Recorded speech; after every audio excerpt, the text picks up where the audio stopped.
Hi, this is Pastor James of College Hill and Doylesville churches. Thank you for participating with us in these daily devotionals during Holy Week. Today is Tuesday. If you only had a few days to live, how would you want to spend it? Who would you want to spend it with? What would you want to say to those individuals? Well, while it's a morbid question, it's a question that sometimes also brings perspective in life. And it's also a reality for what Jesus is going through that week. It's Tuesday, and he already knows that on that Friday, he's going to begin to experience the trial, the persecution, and eventually the crucifixion. Throughout his ministry, we see him saying, his hour has not yet come. But it's during this week that he begins to let everyone know that his hour has come, it is at hand. So he's spending it with them and he's sharing with them. And on this particular day, he decides to spend it in the temple. And he's sharing with them there, teaching, helping them prepare for what's about to happen. Now, as you get to the temple, there is a large wall that surrounds it. And when you go through that wall, you've entered into what's known as the courtyard of the Gentiles. This is when everyone could freely gather. There are some steps that lead up into the temple proper. And you go through what's known as the Beautiful Gate. Those of you who are Bible students will recognize that name from the book of Acts chapter 3. It was Peter and John that walked through there, and God used them to heal a lame beggar at that very location. As you go through the Beautiful Gate, you enter into what's known as the courtyard of women. Both Jewish men and women were allowed to go through this area. But the women could only enter there. They were not allowed to go further into another area where only Jewish men and priests were allowed to go to. This was the area where the sacrificial gifts were made.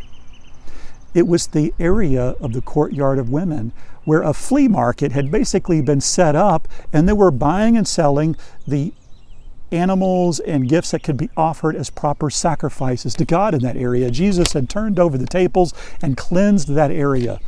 On this particular day now, people are there worshiping and they're praying. The sacrifice has been made, and Jesus is most likely sitting on the steps leading up to that area. People can hear and see, and he's noticing things in that area. And there are areas where people could go and make a contribution to the temple treasury. There are wealthy people making a big show about their gifts, but he notices someone else there. And he wants his disciples and followers to notice what's important to him about what he sees. It's recorded in Scripture. He wants us to notice it as well.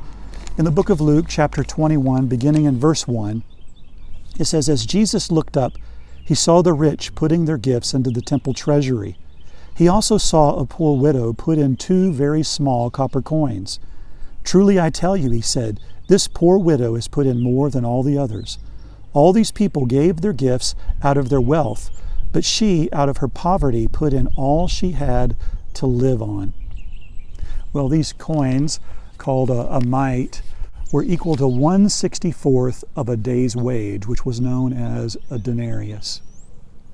There's a reason that she's given this amount beyond what Jesus says. It's all that she had to give.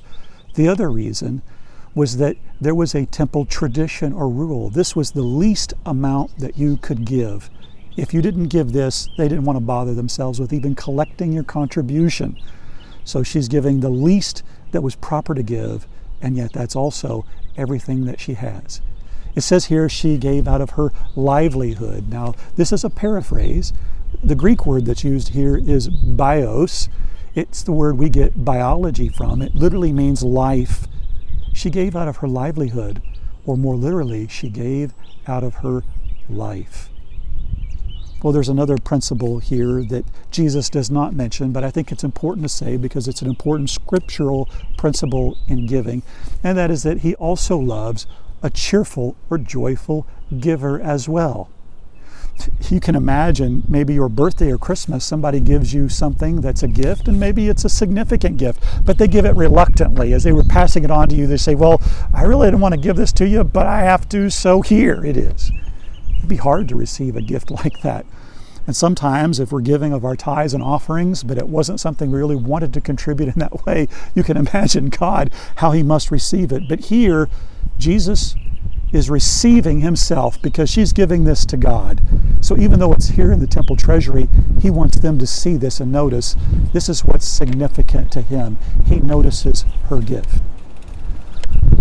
If Jesus is seeing what you're giving out of your life now, what is he witnessing?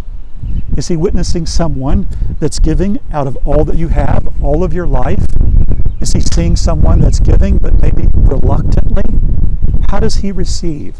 How does he see you? If you're like me, it's probably a mixed bag in there.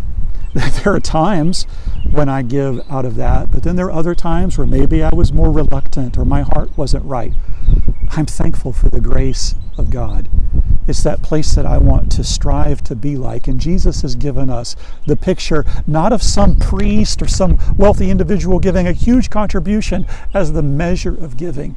But here he's giving them this picture of this widow who literally has almost nothing but giving her very life.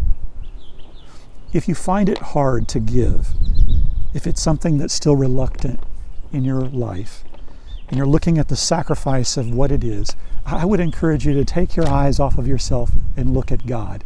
You see, when we look at what he's given to us on this side of the cross and the resurrection, and we know that he's given everything he has, his very life and everything for us. Well, everything, anything that I could give in return is small. Smaller than a widow's mite even in comparison to what God has already given to each of us, right? It is my prayer that you would know the joy, the peace that passes all understanding, and knowing that because your life is his and his life is wholly yours, you can know that and know that in him today. God bless you.